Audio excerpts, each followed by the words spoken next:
And it's not like, they 2-0 all the weak teams and then they 0-2 versus all the strong teams. They draw. They're even on tier with most of the top tier teams. One of my first casts was them drawing even against EG. That caught a lot of us off guard. They looked really sharp in that game. It felt like they were kind of going back to their old ways. They led in with a razor, and they were kind of being a bit deathball-y.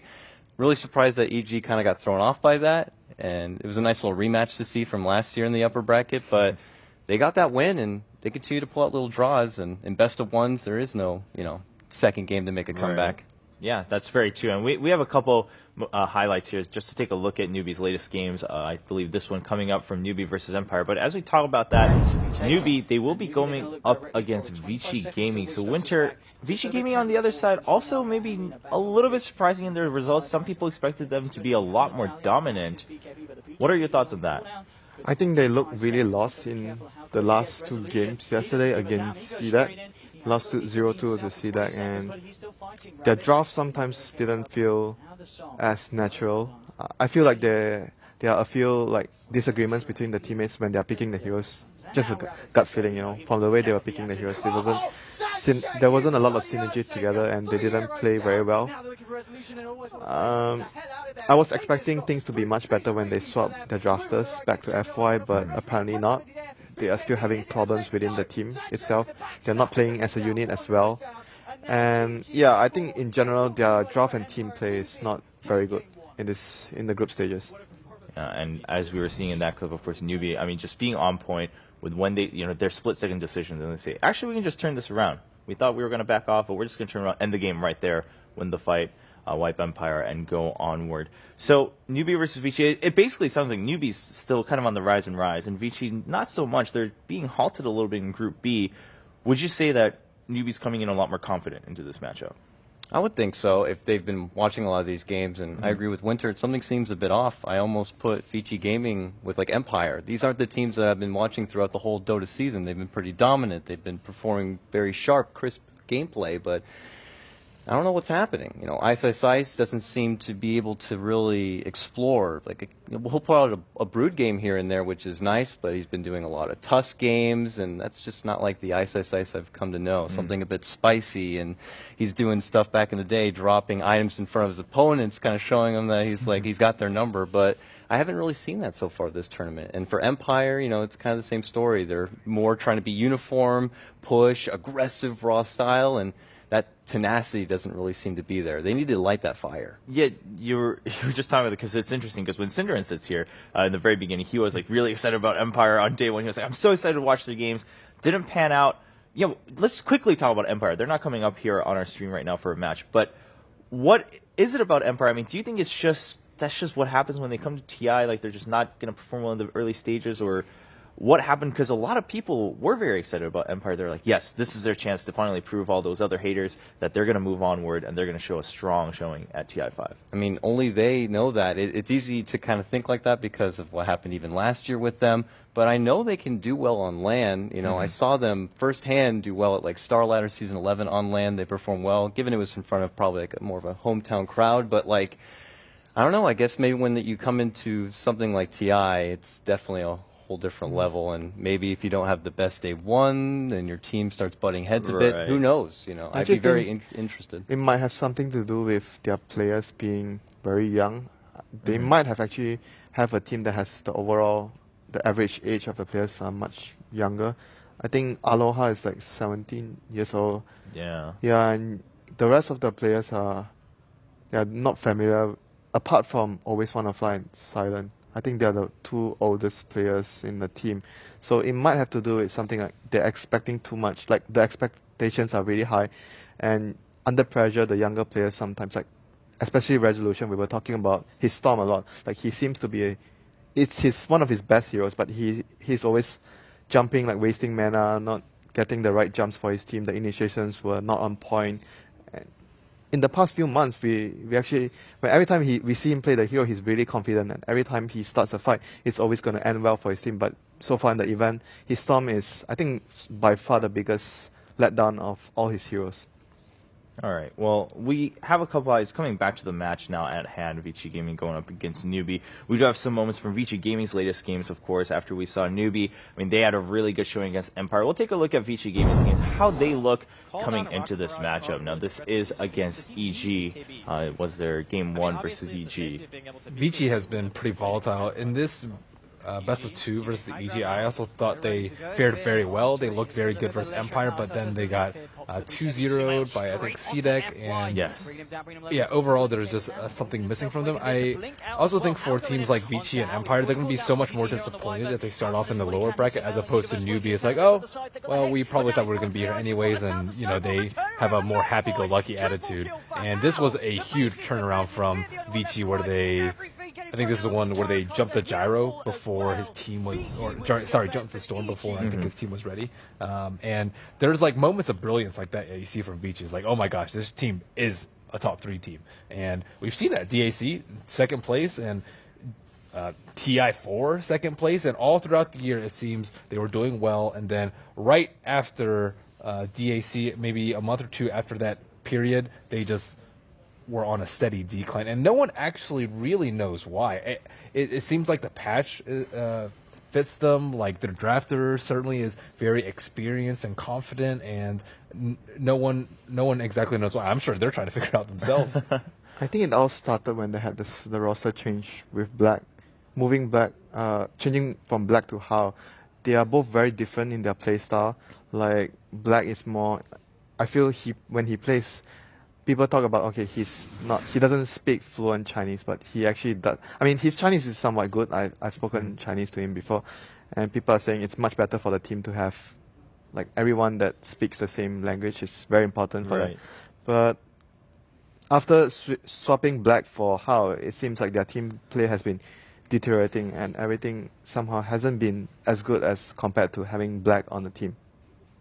Yeah, I mean, Dakota, what are your thoughts? I mean, do you think there's a clear reason why this is happening, or maybe it's just small things here and there that are culminating to Vici Gaming not performing as well as most people might expect? I mean, I agree with Winner. I mean, obviously, you can just kind of throw out there that maybe it was a communication difference. They brought in Hao, who I feel personally has a pretty different play style than Black does, and it's not just being able to communicate verbally, it's being able to communicate with your team through play style in the game, I imagine, as well.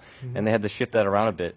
Maybe they're not being as innovative as they used to be. It seems like they were caught out in that series against EG. In the other game, I believe, is when EG ran that off-lane Enchantress, and they really took advantage of a team like Vici, where sometimes they could be a bit transparent. They almost baited out the Bounty Hunter in the opening round, and they built around that, so the Bounty Hunter got nothing. Literally nothing. 0 kills, 0 assists. Yeah. It was crazy. So you wouldn't expect a team like Vici to be taken advantage of like that. So that is a bit concerning. Yeah, it's weird to view them taking like the past TI's winner as their new carry as a downgrade. It's not a downgrade. It's side grade. It's just different. I feel like Hao's playstyle is very similar to probably Sylar, and Black is just different. He plays like Invoker and stuff in the safe lane, which we've probably never seen Hao play. And he, like, you know, his Ember, his Razors, his Anti-Mage, those sort of things. And I don't really feel like he like pushes his opponents much like Ice does, and I feel like when they have like pressure in the safe lane, pressure in the off lane, their supports are like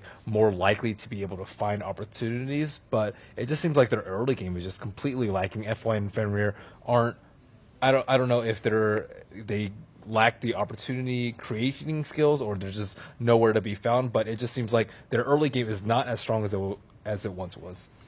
Yeah, going back to that point where he was talking about F1 and Fenrir, when with Black, they are much more, they can do their own stuff. I think the main reason, from what I can see, is because of, it might be personalities, because when Black is in the team, maybe it's like he doesn't provide as much of an opinion, he just like tries to blend in the team, whereas when they have Hao is more of a, like he wants to have more maybe control, because when he goes into the team, after a while, we saw him drafting for the team, so it might be a reasoning that he wants to incorporate some of his ideas into the team, whereas Black is more, I'll just try my best to follow your ideas and blend in, whereas Hao is more, there's something that I want to add in towards the team. Right. So that might be the issue where it's struggling for them, they're struggling to find a balance between Hao and the rest of his teammates, resulting in F1 and Fenrir not shining as much as when they were playing with Black. Yeah, that makes a lot of sense. Now, we haven't gotten to see Newbie's games too much here on the mainstream. So if we were to prime this Newbie versus Vici gaming, we're talking a little bit about Vici, maybe what their issues are, but overall, Ben, you were saying, well, the patch seems to still favor them decently enough. How do these two teams match up in playstyle? Do we have like clear priority differences, or is it really just going to come down to in-game decisions? I mean, this is a rematch of last year, Yeah. and at that time, they seemed to be pretty much a mirror match, which team maybe had the better picks and was able to get that ball rolling a bit faster.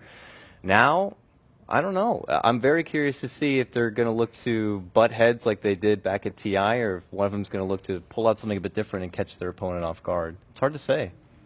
I think Newbie still retains a lot of elements from last year. You can see it in the way that they move around, how early they group up, and how early they take objectives together.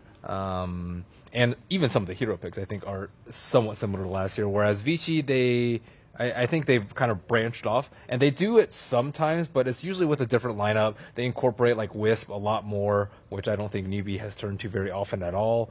They have like different mids, like Alchemist for Super, and overall it's similar for like a few of the roles, but I think that as well as the mid is where it's really different. I think like DK though is a good hero to look out for both of them. All right, Winter, what about you? Yeah, I think Dragon Knight is a hero that has been part of their success, like in the games for both of the teams. They have players that play the hero very well, and they are able to dictate play with the hero, like with the good item selections, be it going for the dagger or going for the Shadow Blade. So I think Dragon Knight is definitely a hero to watch out for. And the supports, I think, might be a little different, because I feel sometimes if you talk about running junglers, I think Newbie are more. There's more chance that Newbie runs a jungling hero, whereas for Vici Gaming, they are more of laning supports, be it roaming or just sitting down, protecting the core. So that's probably the difference between the supports I can see. But they haven't been running any jungling heroes as of late. So. All right. Well, we are waiting for the teams to get ready here, Newbie versus Vici Gaming. But since we have some time, we discuss this as the days progress. But Dakota, with you having you here, some questions that we were surprised about throughout TI. For instance, were there any heroes that you were very surprised to see come up so often? Maybe the Ember coming into TI5?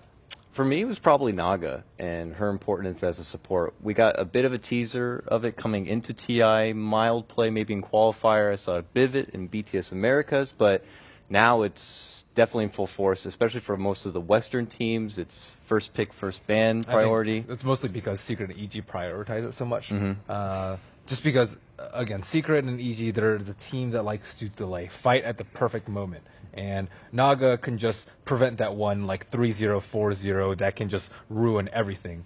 And especially with a lot of teams like running Undying and a lot of teams that like want to force your tower very early, 7 seconds does not sound like a lot, but it's a lot in the grand scheme of things. And I think that it just moves the window from like the 20-minute fight to like a 28-minute fight when Anti-Mage just has like one more item, when he has a Manta to counter the Orchid, for example. And it's just a very nice safeguard. They also play it very offensively. We've seen Naga Siren in dual lanes with Tusk in the off lane, and you would think, okay, 2 melee heroes, they without like a really good stun snowball is decent, but like how are they supposed to do very well versus 2 range supports that might zone them out? But they're actually very tanky. They have a lot of kill potential and a lot of armor, and they can actually farm very well in the lane. You actually can't usually do 2, like a weak carry and a strong support versus those 2 heroes. So I think the flexibility in her, as well as her ability to transition in the late game, like we saw Saniko on Na'Vi with his super farm Naga Siren,